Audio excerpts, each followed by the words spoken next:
మొన్న ఒక దాడిని చూపెట్టి అంటే ఒక దాడి జరిగింది. అది ఎవరైనా సరే అధికారి మీద దాడి చేయడం అనేది చాలా తప్పు విషయం. దాన్ని అందరు ఖండించాల్సిందే. రాష్ట్రంలో ఆ దాడి మేమేమంటామంటే అసలు ప్రభుత్వమే దీన్ని కుట్ర పన్నిందేమో అనిపిస్తుంది మాకు. ఎందుకంటే ఇప్పుడు గిరిజన రైతులు వాళ్ళు ఇప్పుడు విత్తనాలు నాటుకునే పీరియడ్ ఇది. ఇప్పుడు వాళ్ళంతా మెట్ట వ్యవసాయం మీద ఆధారపడ్డ ప్రాంతాలు అవన్నీ, వాళ్ళకే నీళ్ళు ఏం లేవు. ఈ విత్తనాలు నాటుకునే క్రమంలో ఏం చేస్తారంటే వాళ్ళు ఇప్పుడు అడవుల్లోకి వెళ్తారు. అడవుల్లోకి వెళ్ళడానికి అసలు ఆ భూములు వాళ్ళయ్యేనని వాళ్ళు మాట్లాడతారు. ఇప్పుడు రాజశేఖర రెడ్డి గారు ఉన్నప్పుడు అటవీ హక్కుల చట్టం చేసినప్పుడు ఇచ్చిన పట్టాల్లో భూములకే సమస్య. మీరు వాళ్ళేం కొత్తగా పోడు కొట్టినవి ఇవ్వమనట్లే. తరతరాలుగా వాళ్ళకు 30-40 సంవత్సరాల నుంచి పోడు వ్యవసాయం చేసుకునే దాన్ని పట్టాలు ఉన్న వాటి మీద కూడా ఫారెస్ట్ వాళ్ళు వెళ్ళి ఇప్పుడు ట్రెంచ్ కొడతారండి. చాలా ఎంత అంటే పంట వేసేదాకా ఏం మాట్లాడరు. పంట వేసిన తర్వాత బుల్డోజర్లు ట్రాక్టర్లు పెట్టుకుని తొక్కిచ్చేస్తారు. రెండోది ఏం చేస్తారు, ఆ ఊర్ల చుట్టూ కందకాలు ట్రెంచులు కొడతారండి. ఆ ట్రెంచ్ అంటే చిన్న కాలువేం కాదు, అందులో మనిషి పడ్డా ఎద్దులు పడ్డా ఏది పడ్డా చనిపోతారు.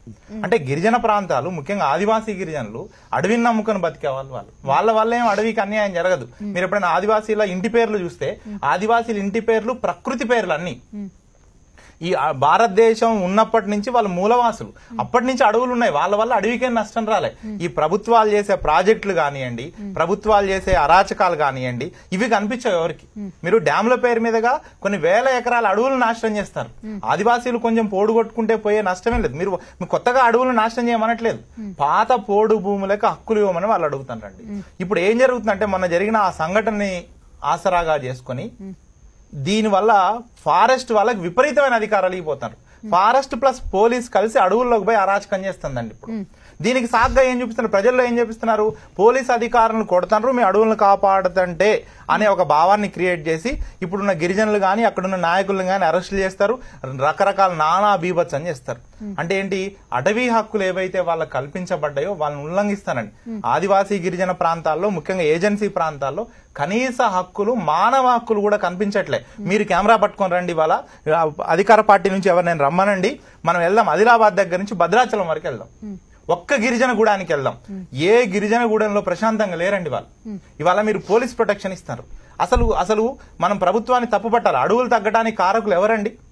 ఫారెస్ట్ డిపార్ట్మెంట్ దేనికి ఉంది? అసలు అడవుల్ని కాపాడడానికి ఉంది. ఇన్ని వేల కోట్ల రూపాయలు జీతాలు తీసుకుంటారు ఫారెస్ట్ డిపార్ట్మెంట్ ఏర్పడిన దగ్గర నుంచి. ఇప్పుడు అడవులన్నీ పోయినాక ఇప్పుడు గుర్తొచ్చిందా వాళ్ళకి అడవి?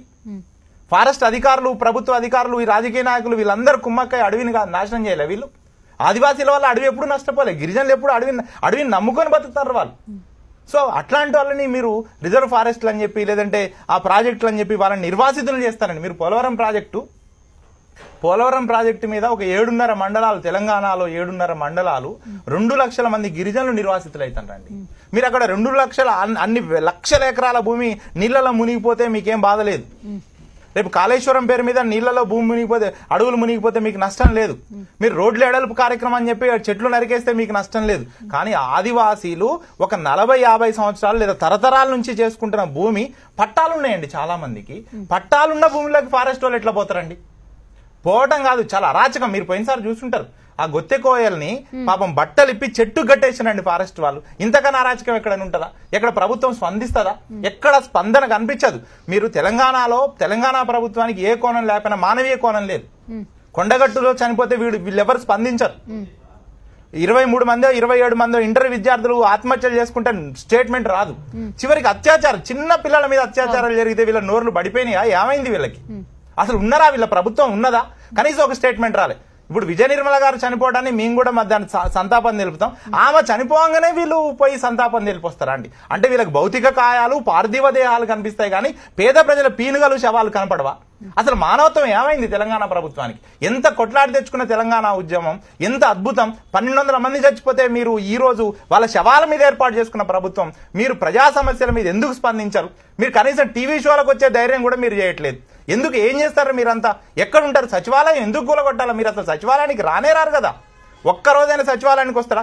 వాస్తేందండి, రాజ్యాంగం ఏం చెప్తుంది? శాస్త్రీయ పరిజ్ఞానాన్ని పెంచుకోండి, ప్రజల్లో సైన్స్ అండ్ టెక్నాలజీని డెవలప్ చేయండి అని చెప్తుంది. Article number 49 directive principles of state policy. అంటే ఆదేశిక సూత్రాలు ఏం చెప్తాయంటే ప్రపంచ వారసత్వ సంపదని కాపాడాలి అని చెప్తాడు. గాంధీ గారి భావజాలాన్ని పెట్టుకున్నా మనం రాజ్యాంగాలు పెట్టుకుంటే నువ్వు అసెంబ్లీని ఎట్లా కూలగొడతావు?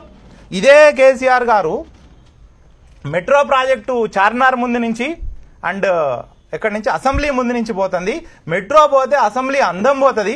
చారిత్రక సంపదని కాపాడుకోవాల్సిన బాధ్యత మనందరికీ లేదా అని ఆ రోజు మెట్రోని వ్యతిరేకించుడు ఆయనే ఓపెన్ చేసిన, అది వేరే విషయం. ఇప్పుడు ఆయనే చారిత్రక సంపదని కాపాడుకోవాలని అసెంబ్లీ బిల్డింగ్ జోలికి ఎందుకు వస్తాడు? అసలు హైదరాబాద్ అసెంబ్లీ లేకుండా హైదరాబాద్ ఊహించుకుంటామా?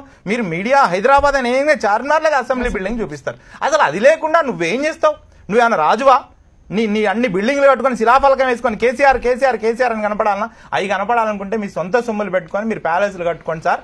కానీ ప్రజాధనాన్ని మాత్రం ఎట్టి పరిస్థితుల్లో వృధా చేయొద్దు. 400 కోట్లు చిన్న మొత్తం కాదు, చాలా పెద్ద మొత్తం. మేము దీన్ని చూస్తూ ఊరుకోం. ఒక ప్రజా ఉద్యమాన్ని అవసరం అయితే మేము నిర్మిస్తాం కూడా. మన అధికారిక అకౌంట్ తెలంగాణ జనసమితి పార్టీ. దానికి అందరు కూడా సబ్స్క్రైబర్స్గా కావాలి, దాన్ని ఆదరించాలని కోరుతున్నాం.